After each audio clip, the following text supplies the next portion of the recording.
नमस्कार दोस्तों, स्वागत है आपका हमारे YouTube चैनल DKP क्लासेस के अंदर। आज इस लेक्चर में हम बात करेंगे मैथ के एक इम्पोर्टेंट और बेसिक कॉन्सेप्ट के, जिसका नाम है फंडामेंटल नंबर सेट। तो फ्रेंड्स, यहाँ पर एक टर्म है सेट। एक्चुअली में सेट्स का मतलब होता है किसी चीज़ की कलेक्शन, मतलब ग्रुप, गुच्छा। तो यहाँ पर हम किस चीज़ की कलेक्शन की बात करेंगे? नंबर्स की कलेक्शंस की बात करेंगे। और फंडामेंटल्स का मतलब होता है बहुत ही बेसिक। तो मतलब हम मैथ के जो वेरी बेसिक नंबर्स के जो सेट हैं उनकी बात करेंगे। उनको आज हम दो तरह से समझेंगे। पहला मेथड है टेबल की मदद से और दूसरा मेथड है एक पिक्चर या एक डायग्राम की मदद से। तो आइए स्टार्ट करते हैं। तो जो सबसे पहले हमारा जो फंडामेंटल नंबर सेट है वो हमारा set of natural numbers, set of natural numbers, जिसे हिंदी में कहते हैं प्राकृत संख्याएं। प्राकृत संख्याएं इन नंबर्स की जो फॉर्म है कि इन नंबर्स के का जो रूप है कि ये कैसे हैं। ये नंबर्स स्टार्ट होते हैं 1 से, देन 2, इसके बाद 3, 4, 5 और इस तरह ये अनंत तक, इनफाइनाइट तक ये चलते जाते हैं। ये इन नंबर्स की फॉर्म है। इन नंबर्स का जो सेट है, इस सेट्स को रिप्रेजेंट करने के लिए जिस लेटर का इस्तेमाल किया जाता है वो है कैपिटल N। कैपिटल N का इस्तेमाल किया जाता है नेचुरल नंबर्स का जो सेट है उसको रिप्रेजेंट करने के लिए। ठीक है। अब जो ये नेचुरल नंबर्स है ये हमें इंट्रोड्यूस किए जाते हैं, हमें इनका इंट्रोडक्शन मिलता है हमारी फर्स्ट क्लास के अंदर। फर्स्ट क्लास मतलब स्कूल के स्टार्टिंग के अंदर ही, पहली क्लास के अंदर ही हम नेचुरल नंबर्स की स्टडी करते हैं, इनको पढ़ते हैं। एक्चुअल में यही नंबर्स उस टाइम हम काउंटिंग के तौर पर पढ़ते हैं, इन्हीं नंबर्स को काउंटिंग बोलते हैं। इससे आगे जो सेट है वो है set of whole numbers, set of whole numbers, जिसे हिंदी में बोलते हैं पूर्ण संख्याएं। पूर्ण संख्याएं इन नंबर्स की जो फॉर्म है फ्रेंड्स, सबसे पहले जो नंबर्स थे वो थे नेचुरल नंबर्स। ठीक है। उसके बाद जीरो की डिस्कवरी होती है और जीरो और इन नंबर्स को मिला के एक नया सेट बनाया जाता है नंबर्स का, और उस सेट का नाम रखा जाता है सेट ऑफ होल नंबर्स। इसका मतलब होल नंबर्स की जो फॉर्म है वो कैसे होगी? इन नंबर्स के अंदर जीरो को और इंक्लूड कर दिया जाता है, and so on up to infinite. ये भी अनंत तक ऐसे चलते रहते हैं। अब इन नंबर्स को रिप्रेजेंट करने के लिए जिस लेटर का इस्तेमाल किया जाता है वो है कैपिटल W। कैपिटल W का इस्तेमाल किया जाता है होल नंबर्स के सेट को रिप्रेजेंट करने के लिए, प्रदर्शित करने के लिए, दिखाने के लिए। जो होल नंबर्स हैं इनका जो इंट्रोडक्शन है वो 6th क्लास के अंदर दिया जाता है। According to NCERT 6th class के अंदर होल नंबर्स की हम स्टडी करते हैं। 6th क्लास, फर्स्ट से लेकर 5th क्लास तक मेनली जो हम पढ़ते हैं वो नेचुरल नंबर्स होते हैं। उसके बाद 6th क्लास के अंदर इंट्रोडक्शन किया जाता है होल नंबर्स का। ओके। इसके बाद जो सेट है वो set of integers, set of integers. Friends, जो सेट ऑफ होल नंबर्स है, यदि इस सेट में इन नंबर्स के यदि हम नेगेटिव और ऐड कर देते हैं, इनके जो अपोजिट है माइनस वाले साइंस लगा के और ऐड कर देते हैं, तो वो सेट हो जाएगा सेट ऑफ इंटीजर्स। मतलब ऐसे नेगेटिव साइड से इनफाइनाइट से आएंगे, -3, -2, -1, 0, 1, 2 और इस तरह पॉजिटिव डायरेक्शन में इनफाइनाइट तक हम ऐसे ही चलते जाएंगे। तो जो ये नंबर्स है इनकी जो कलेक्शन है, इनका जो गुच्छा, इनका जो सेट है वो होता है सेट ऑफ इंटीजर्स। और इस सेट्स को रिप्रेजेंट किया जाता है कैपिटल Z की मदद से। कैपिटल Z की मदद से इस सेट्स को रिप्रेजेंट किया जाता है। और इनका जो इंट्रोडक्शन है वो भी 6th क्लास के अंदर ही दिया जाता है। 6th क्लास के अंदर, 6th क्लास के अंदर सेट ऑफ होल नंबर्स और सेट ऑफ इंटीजर्स, इन दोनों को इंट्रोड्यूस किया गया है। इसे नेक्स्ट जो सेट है, इससे जो बड़ा सेट होगा, इन तीनों सेट्स के अंदर डेसिमल वाले नंबर नहीं होते, जो पॉइंट्स वाले जो नंबर होते हैं वो इनके अंदर इंक्लूड नहीं होते हैं। तो इसे जो नेक्स्ट जो सेट है वो set of real numbers, set of real numbers. दोस्तों जो सेट ऑफ इंटीजर्स था, यदि हम इन नंबर्स के अंदर डेसिमल वाले जो नंबर है, जो दशमलव वाले जो नंबर है वो और ऐड कर देते हैं, तो जो वो बड़ा सेट होगा उस सेट का नाम होगा रियल नंबर्स। सारे के सारे डेसिमल नंबर यदि ऐड कर देते हैं सेट ऑफ इंटीजर्स में, तो जो नया सेट होगा उसका नाम होगा सेट ऑफ रियल नंबर्स। मतलब integers plus all decimal numbers. Integers में ऐड कर देते हैं ऑल डेसिमल नंबर, सभी के सभी डेसिमल्स नंबर को, दशमलव वाली संख्याओं को, तो वो जो सेट होगा वो होगा रियल नंबर्स का सेट। और इस सेट को रिप्रेजेंट करने के लिए कैपिटल आर का इस्तेमाल किया जाता है, कैपिटल आर का इस्तेमाल किया जाता है। और इनका जो इंट्रोडक्शन है वो हमें मिलता है 9th क्लास के अंदर। 9th क्लास के अंदर रियल नंबर्स का इंट्रोडक्शन होता है 9th क्लास के अंदर। ओके फ्रेंड्स, इससे आगे जो सेट है, जो दो सेट हैं, वो सेट्स रियल नंबर्स के ही पार्ट है, रियल नंबर्स के ही हिस्से हैं। जो पहला है वो है set of rational number, set of rational numbers. पहले हम इसको डिस्कस कर लेते हैं, उसके बाद जो दूसरा सेट है जो रियल नंबर्स का दूसरा जो पार्ट है उसको डिस्कस करते हैं। तो रैशनल नंबर्स क्या होते हैं फ्रेंड्स? रैशनल नंबर वो नंबर्स होते हैं जिनको हम डिवाइड की फॉर्म में एक्सप्रेस कर सकते हैं, जिनको हम डिवाइड की फॉर्म में लिख सकते हैं, रिप्रेजेंट कर सकते हैं। मतलब हर वो नंबर जिसको हम लिख सकते हैं इस फॉर्म में, जहाँ a और b इंटीजर्स हैं और b के ऊपर ये कंडीशन है, जो ये b डिवाइजर है ये जीरो नहीं होना चाहिए।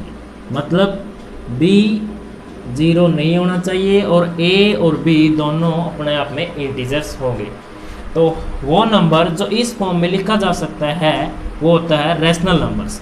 मतलब इन रियल नंबर्स में से जो नंबर इस फॉर्म में बन सकते हैं वो होते हैं रैशनल नंबर, और जो इस फॉर्म में नहीं आ सकते वो होते हैं इरेशनल नंबर, वो होते हैं इरेशनल नंबर्स। मतलब यहाँ पे होगा उनका सेट ऑफ इरेशनल नंबर्स। उन सेट्स के यदि हम कलेक्शन करें तो वो होगा set of irrational numbers. Friends, वास्तव में जो रैशनल नंबर हैं वो उनकी 4 फॉर्म होती हैं। सबसे पहली फॉर्म तो उनकी यही है कि हम उनको डिवाइड की फॉर्म में लिख सकते हैं। मतलब पहली जो फॉर्म है वो है कि हम रैशनल नंबर को इस फॉर्म में लिख सकते हैं।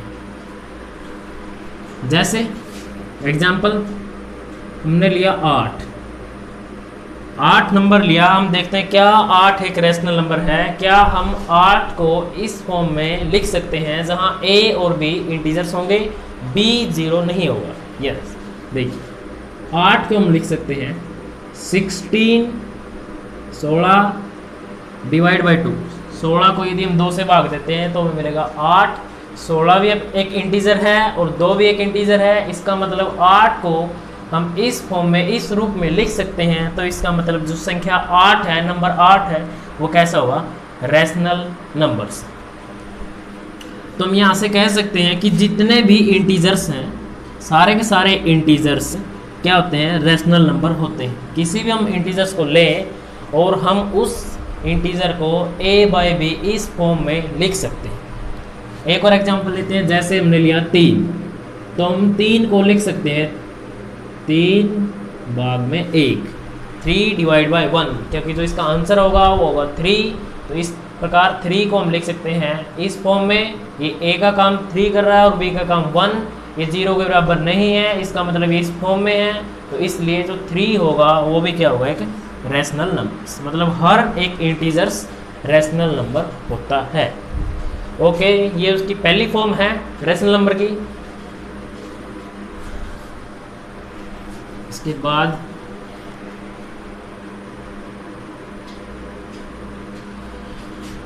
डेसिमल वाले नंबर्स की बात करते हैं। डेसिमल वाले नंबर्स वो नंबर्स जिसका डेसिमल एक्सप्रेशन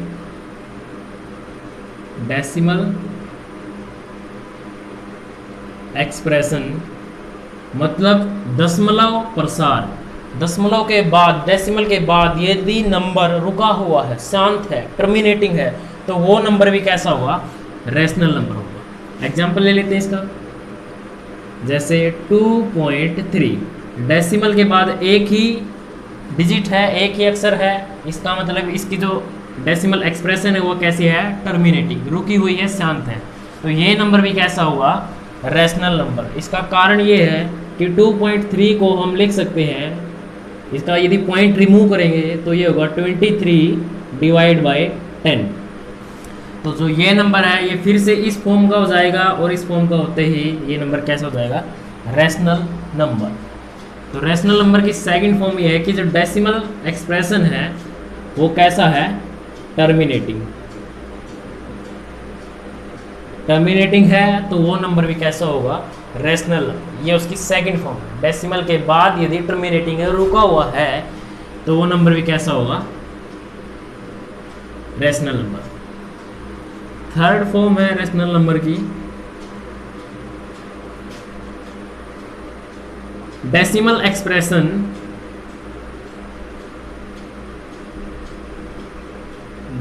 एक्सप्रेशन यदि नॉन टर्मिनेटिंग है, नॉन टर्मिनेटिंग एंड और रिपीटिंग है, नॉन टर्मिनेटिंग और रिपीटिंग है। नॉन टर्मिनेटिंग का मतलब वो दशमलव के बाद खत्म नहीं हो रहा है, लेकिन उसके अंदर जो डिजिट्स हैं, जो अक्षर हैं, वो अपने आप को सेम पैटर्न के अंदर रिपीट कर रहे हैं, तो ऐसे नंबर भी कैसे होंगे? रैशनल नंबर होंगे। फॉर एग्जांपल जैसे 0.66666। तो फ्रेंड्स जो ये नंबर है इसकी जो डेसिमल एक्सप्रेशन है ये नॉन टर्मिनेटिंग है, अशांत है, रुकी हुई नहीं है, लेकिन इसके अंदर जो डिजिट 6 है ये अपने आप को रिपीट कर रहा है, तो इसलिए जो ये नंबर होगा ये भी कैसा होगा? Rational number. क्योंकि वास्तव में जो ये नंबर है ये 2/3 से हम प्राप्त कर सकते हैं। यदि हम 2 को डिवाइड करते हैं 3 से तो हमें जो डिवीजन के बाद जो नंबर मिलेगा वो ये नंबर होगा। इसका मतलब इस नंबर को हम ऐसे एक्सप्रेस कर सकते हैं a/b की फॉर्म में। तो ये नंबर यदि a/b की फॉर्म में है तो फिर से ये नंबर कैसा हो जाएगा? Rational number. फ्रेंड्स ये है रैशनल नंबर की थर्ड फॉर्म। पहली फॉर्म a/b डिवाइड की फॉर्म में लिख सकते हैं। सेकंड फॉर्म डेसिमल एक्सप्रेशन, दशमलव के अंदर यदि नंबर लिखा हुआ है और उसका दशमलव प्रसार टर्मिनेटिंग मतलब शांत है तो वो नंबर भी रैशनल होगा। थर्ड फॉर्म है डेसिमल एक्सप्रेशन यदि नॉन टर्मिनेटिंग है, लेकिन नॉन टर्मिनेटिंग होने के साथ रिपीटिंग है तो वो नंबर भी कैसा होगा? रैशनल नंबर होगा। अब जो इसकी फोर्थ और जो लास्ट फॉर्म है वो है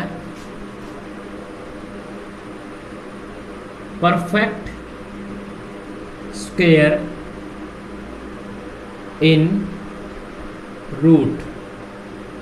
मतलब रूट के अंदर, स्क्वायर रूट के अंदर, वर्गमूल के अंदर यदि हम परफेक्ट स्क्वायर, पूर्ण वर्ग संख्या पाते हैं तो वो नंबर भी फ्रेंड्स कैसा होगा? Rational numbers. इसका एग्जांपल यहाँ पर लिख लेते हैं, जैसे रूट 4। 4 क्या है फ्रेंड्स? परफेक्ट स्क्वायर है। इसका मतलब जो ये नंबर होगा ये भी क्या होगा? Rational number. इसका कारण ये है कि रूट 4 का जब हम आंसर कैलकुलेट करेंगे तो हमें मिलेगा 2, और हमें पता है 2 क्या है? एक इंटीजर्स, और हर एक इंटीजर रैशनल नंबर होता है। तो इस प्रकार जो परफेक्ट स्क्वायर है यदि वो रूट के अंदर हमें मिलता है तो वो नंबर भी कैसा होगा? रैशनल नंबर होगा। तो फ्रेंड्स रैशनल नंबर के 4 फॉर्म हैं, वेरी इंपॉर्टेंट। सबसे पहले डिवाइड की फॉर्म में लिख सकते हैं। सेकंड डेसिमल एक्सप्रेशन, जो दशमलव जो प्रसार है नंबर का यदि वो रुका हुआ है तो वो नंबर भी कैसा होगा? रैशनल नंबर होगा। थर्ड जो है डेसिमल एक्सप्रेशन यदि नॉन टर्मिनेटिंग है, रुकी हुई नहीं है लेकिन अपने आप को रिपीट कर रही है, तो ऐसे नंबर भी क्या होंगे, रैशनल नंबर होंगे। एंड फोर्थ वन, यदि परफेक्ट स्क्वायर हम पाते हैं रूट के अंदर तो वैसे नंबर भी क्या होंगे, रैशनल नंबर होंगे। तो मतलब रियल नंबर्स के अंदर जो जो नंबर इन चार में से किसी भी एक कंडीशंस को सेटिस्फाई करते हैं तो वो नंबर किस में चले जाएंगे, सेट ऑफ रैशनल नंबर। ठीक है फ्रेंड्स, रैशनल नंबर को रिप्रेजेंट करने के लिए कैपिटल क्यू का इस्तेमाल किया जाता है। कैपिटल क्यू रिप्रेजेंट करता है सेट ऑफ रैशनल नंबर्स को, और इन नंबर्स को इंट्रोड्यूस किया जाता है 9th क्लास के अंदर। 9th क्लास, जब हम 9th क्लास में रियल नंबर्स की स्टडी करते हैं तो वहीं पर इनको स्प्लिट किया जाता है, सॉरी इन नंबर्स का इंट्रोडक्शन दिया जाता है 7th क्लास के अंदर। 7th क्लास के अंदर इनका इंट्रोडक्शन दिया जाता है। बेसिक्स हम इनके पढ़ते हैं कि इनकी कैसे हम एडिशन कर सकते हैं, सब्ट्रैक्शन, मल्टीप्लिकेशन, डिवीजन कैसे कर सकते हैं। उसके बाद जो इनकी एडवांस नॉलेज है वो हमें 8th 9th में मिलती है।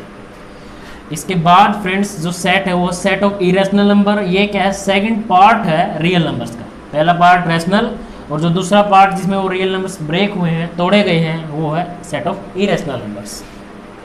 Friends set of irrational numbers वो नंबर होते हैं जो रैशनल की कंडीशंस को फॉल्स करते हैं, मतलब रैशनल की कंडीशन को होल्ड नहीं करते हैं, सही नहीं करते हैं। तो हम कह सकते हैं कि इरेशनल नंबर्स वो नंबर्स होते हैं जिनको हम इस रूप में नहीं लिख सकते, मतलब इस रूप में नहीं लिख सकते, इसमें नहीं हो सकता, ना ही इसमें हो सकता और ना ही इसमें हो सकता। तो यहाँ से हम कहेंगे कि जो इरेशनल नंबर है उनकी होती है दो फॉर्म। ठीक है, एक फॉर्म यहाँ से बनेगी और एक फॉर्म यहाँ से बनेगी। ठीक है, जो पहली फॉर्म यहाँ से बनती है वो क्या है, यहाँ पे लिख देते हैं ऊपर। जो इरेशनल नंबर की जो पहली फॉर्म है वो है इसका अपोजिट, मतलब डेसिमल एक्सप्रेशन यदि टर्मिनेटिंग होगा तो ऑब्वियस सी बात है रैशनल नंबर होगा। तो सबसे पहली बात नॉन टर्मिनेटिंग तो होगा ही होगा। डेसिमल एक्सप्रेशन होगा नॉन टर्मिनेटिंग, नॉन टर्मिनेटिंग। अब होगा इसका रिवर्स, मतलब ऐसा नहीं होगा, रिपीटिंग नहीं होगा तो होगा एंड नॉन रिपीटिंग। मतलब डेसिमल एक्सप्रेशन जो दशमलव के बाद जो संख्याएं होंगी, जो अक्षर होंगे उसके, वो ख़त्म नहीं होंगे, नॉन टर्मिनेटिंग होगा, अशांत होगा, और उसके अंदर जो अक्षर हैं, जो डिजिट्स हैं, जो संख्याएं हैं डेसिमल के बाद, वह अपने आप को एक फिक्स पैटर्न के अंदर रिपीट करती हुई नहीं मिलेगी। इसका एग्जांपल लिखते हैं, जैसे नंबर लिया हमने 2.301 001 0001 00001 एंड सो ऑन, इस तरह से। तो फ्रेंड्स ये जो नंबर है ये नंबर कैसा है, इरेशनल नंबर्स, क्योंकि इसका जो डेसिमल एक्सप्रेशन है, दशमलव जो प्रसार है इसका, वो नॉन टर्मिनेटिंग है, रुका हुआ नहीं है, लगातार चल रहा है, और इसके अंदर डिजिट्स का जो अक्षर है ये आए हुए हैं, इनका एक फिक्स पैटर्न नहीं बन रहा है, सेम इनकी रिपीटेशन नहीं है। तो इसलिए ये नंबर होगा जो ये होगा इरेशनल नंबर। इसके बाद जो इसकी नेगेशन हो गई वो इसकी होगी सेकंड फॉर्म, इरेशनल नंबर की होगी वो सेकंड फॉर्म। मतलब जो इसकी सेकंड फॉर्म है वो है not a perfect square in root. Square root वर्गमूल के अंदर यदि एक परफेक्ट स्क्वायर नहीं है, परफेक्ट स्क्वायर संख्या नहीं है, तो वो नंबर भी कैसा होगा, इरेशनल नंबर्स। इसका एग्जांपल देख लेते हैं। स्क्वायर रूट के अंदर हमने लिखा 3, तो फ्रेंड्स स्क्वायर रूट के अंदर 3 लिखा, 3 एक परफेक्ट स्क्वायर नहीं है, तो इसलिए जो ये नंबर होगा ये होगा इरेशनल नंबर। तो फ्रेंड्स इरेशनल नंबर की दो टाइप होती हैं, वो हमने दोनों डिस्कस की हैं। तो इरेशनल नंबर को हम लिखेंगे, अब इसकी जो फॉर्म होगी वहाँ पर लिखते हैं कि वो होगा नॉन टर्मिनेटिंग एंड और साथ में होगा non repeating, non terminating, non repeating. ना तो ख़त्म होता हुआ होगा और ना ही उसमें कोई फिक्स पैटर्न से नंबर रिपीट होंगे, डिजिट्स रिपीट होंगे। फ्रेंड्स, इरेशनल नंबर्स को रिप्रेजेंट करने के लिए, सेट ऑफ इरेशनल नंबर्स को रिप्रेजेंट करने के लिए कैपिटल आई का इस्तेमाल किया जाता है, कैपिटल आई का इस्तेमाल किया जाता है। और इन नंबर्स को इंट्रोड्यूस किया जाता है 9th क्लास के अंदर, 9th क्लास के अंदर इन नंबर्स को इंट्रोड्यूस किया जाता है। 9th क्लास के अंदर रियल नंबर्स को इंट्रोड्यूस किया जाता है। उसी टाइम जब हम रियल नंबर्स को यहाँ पर ब्रेकिंग करते हैं रैशनल्स में और इरेशनल्स में, तब इनकी हम स्टडी करते हैं कि इरेशनल नंबर्स क्या होते हैं। और ये दोनों फॉर्म हम उस टाइम डिस्कस करते हैं, पढ़ते हैं। तो फ्रेंड्स, इससे आगे जो नेक्स्ट सेट है वो है set of complex numbers, set of complex numbers. ठीक है, इनकी जो फॉर्म होती है वो है ए प्लस बी आई। फ्रेंड्स, ए और बी दो रियल नंबर्स हैं और आई यहाँ पर आयोटा होता है जो कि इक्वल होता है स्क्वायर रूट ऑफ -1 के इक्वल। इसको हम आयोटा बोलते हैं और ये होती है इसकी वैल्यू।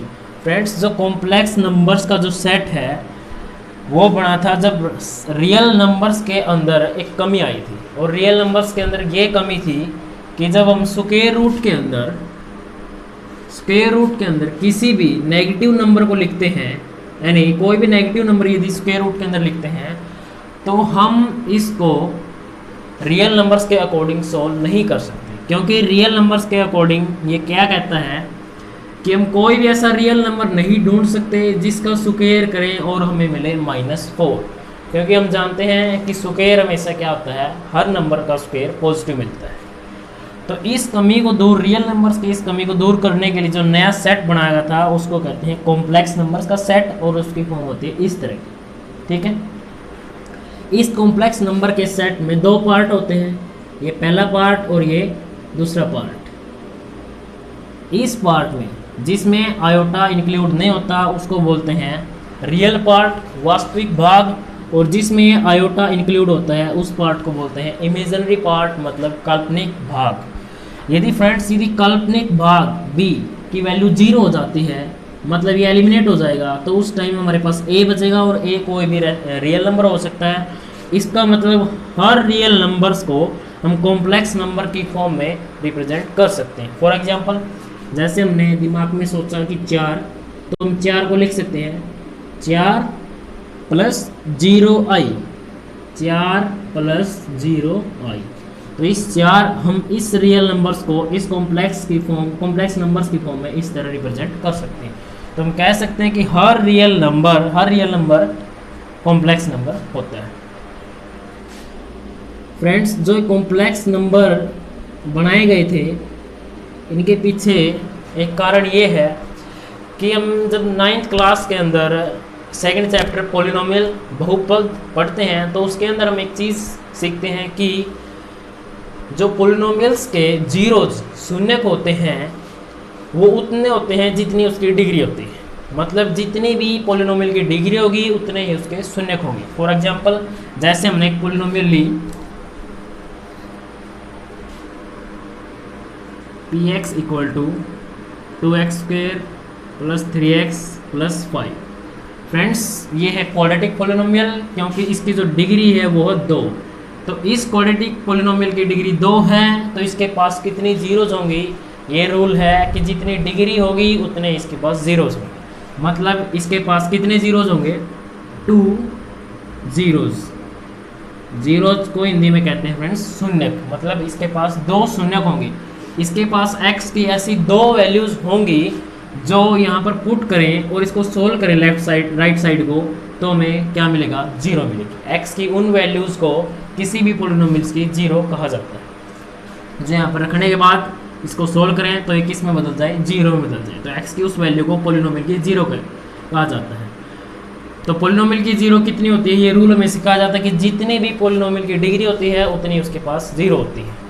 तो 10th क्लास के अंदर 4th चैप्टर है क्वाड्रेटिक इक्वेशन। उसके अंदर हम कई बार ऐसी सिचुएशन फेस करते हैं कि जब हम क्वाड्रेटिक फॉर्मूले में या कंप्लीटिंग स्क्वायर मेथड से क्वाड्रेटिक इक्वेशंस के रूट्स को फाइंड करते हैं, निकालते हैं मूल को, तो उस केस में कई बार स्क्वायर रूट के अंदर नेगेटिव टर्म आ जाती है, नेगेटिव टर्म आ जाती है जिसका रियल नंबर्स के अंदर कोई सॉल्यूशन नहीं होता, क्योंकि कोई भी हम रियल नंबर लें और उसका स्क्वायर करें तो हमें नेगेटिव नहीं मिलेगा। इसका मतलब किसी भी नंबर्स का स्क्वायर रूट लेंगे यदि वो नेगेटिव है तो उसका आंसर हमें रियल नंबर नहीं मिल सकता। मतलब जैसे हमने ये लिखा, तो जो इसका आंसर होगा वो एक नॉट ए रियल नंबर, एक रियल नंबर नहीं हो सकता, एक वास्तविक संख्या इसका आंसर नहीं हो सकता। ठीक है, तो इस कमी को दूर करने के लिए ही कॉम्प्लेक्स नंबर्स को बनाया गया था, ताकि जो ये पॉलिनोमियल्स का रूल है ये खराब ना हो। ठीक है, तो अब हम कॉम्प्लेक्स नंबर्स की मदद से इस पॉलिनोमियल के दोनों जो जीरोज हैं उनको फाइंड कर सकते हैं। यदि 2 डिग्री है तो 2 होंगे, 3 है तो 3 होंगे, इस तरह जितनी भी डिग्री होंगी उतने ही जीरोज हम फाइंड आउट कर सकते हैं। यदि वो रियल नहीं होंगे तो फ्रेंड्स कैसे होंगे? कॉम्प्लेक्स होंगे। ठीक है फ्रेंड्स, कॉम्प्लेक्स नंबर्स को रिप्रेजेंट करने के लिए जिस लेटर का इस्तेमाल किया जाता है वो है सी का इस्तेमाल, कैपिटल सी का इस्तेमाल किया जाता है सेट ऑफ कॉम्प्लेक्स नंबर्स को रिप्रेजेंट करने के लिए। और इस सेट को इंट्रोड्यूस किया जाता है इन नंबर्स को 11th क्लास के अंदर। 11th class 5th chapter set of complex numbers के नाम से है, वहाँ पर इनका इंट्रोडक्शन दिया जाता है। तो फ्रेंड्स, इस टेबल में हमने सीखा है कि जो सबसे छोटा सेट है, बेसिक सेट है, वो है नेचुरल नंबर्स का। उसके बाद यदि हम इसमें जीरो और इंक्लूड कर देते हैं तो वो सेट हो जाएगा होल नंबर्स का। इनमें यदि इनके नेगेटिव और ऐड कर देते हैं, और लिख देते हैं, तो वो सेट होगा इंटीजर्स का। ध्यान रखना कि इन तीनों सेट्स के अंदर डेसिमल वाले नंबर नहीं होते हैं, दशमलव वाली जो संख्याएं हैं वो इन तीनों के अंदर ऐड नहीं होती हैं। जो डेसिमल नंबर सिस्टम है वो इंटीजर्स के अंदर यदि हम ऐड करते हैं तो जो नया सेट होगा उसका नाम होगा सेट ऑफ रियल नंबर्स। उसके बाद इस रियल नंबर्स को ब्रेक किया जाता है 2 पार्ट में। जो पहला पार्ट है वो है सेट ऑफ रैशनल्स का, और जो सेकंड पार्ट है वो सेट ऑफ इरेशनल्स का। रैशनल्स नंबर की 4 फॉर्म होती हैं जो हमने अभी डिस्कस की थी, और इरेशनल नंबर्स की 2 फॉर्म होती हैं। मेनली जो इरेशनल नंबर्स की जो डेफिनेशन होती है वो ये दी जाती है कि नॉन टर्मिनेटिंग और नॉन रिपीटिंग जो नंबर है वो इरेशनल नंबर होते हैं। उसके बाद जो इस रियल नंबर से जो बड़ा सेट है वो है सेट ऑफ कॉम्प्लेक्स नंबर्स, क्योंकि रियल नंबर्स के अंदर स्क्वायर रूट के अंदर जब नेगेटिव नंबर्स आ जाते हैं तो उसका आंसर रियल नंबर एग्जिस्ट नहीं करता है। तो उस कमी को दूर करने के लिए ही सेट ऑफ कॉम्प्लेक्स नंबर को बनाया गया है। ठीक है, ये इनके सिंबल्स हैं, रिप्रेजेंट किया जाता है इन सिंबल्स की मदद से, और इनका इंट्रोडक्शन हमें इस तरह क्लासों के अंदर मिलता है। तो फ्रेंड्स, अब हम एक पिक्चर या एक डायग्राम की मदद से इन नंबर्स को स्टडी करते हैं, पढ़ते हैं।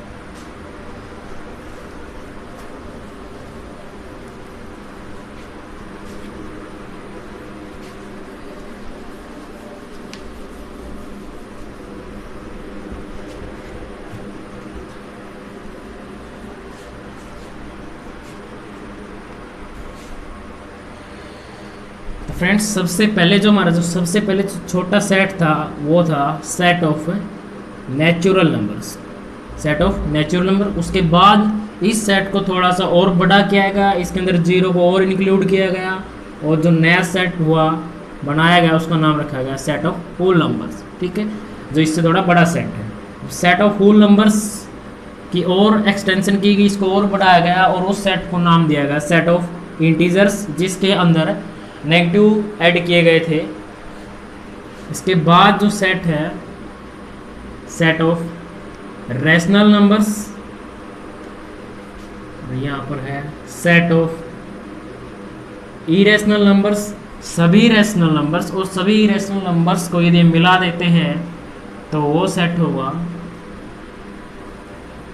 सेट ऑफ रियल नंबर्स का। और फ्रेंड्स, रियल नंबर्स की एक्सटेंशन, रियल नंबर्स की जो बढ़ोतरी है, जो बड़ा सेट है वो है set of complex numbers, set of complex numbers. तो फ्रेंड्स यहाँ से हम कह सकते हैं कि हर नेचुरल नंबर, जितने भी नेचुरल नंबर हैं वो होल नंबर्स होते हैं, हर होल नंबर्स इंटीजर होते हैं, हर इंटीजर रैशनल नंबर होते हैं। सभी रैशनल नंबर और इरेशनल नंबर को यदि हम मिला देते हैं, कंबाइन कर देते हैं, तो वो सेट का नाम होगा रियल नंबर्स, और रियल नंबर से जो बड़ा सेट है वो है सेट ऑफ कॉम्प्लेक्स नंबर्स। तो फ्रेंड्स ये है पिक्चर की मदद से हमने सीखा है कि इन सेट्स को हम कैसे आसानी से समझ सकते हैं। तो फ्रेंड्स आज हमने डिस्कस किया है फंडामेंटल नंबर्स सेट्स को, इनकी प्रॉपर्टीज़ देखी है कि कैसे एक दूसरे के अंदर इंक्लूड होते हैं। फ्रेंड्स यदि आपको वीडियो अच्छी लगे तो इसको लाइक करें, शेयर करें और हमारे चैनल को सब्सक्राइब ज़रूर करें। Thank you.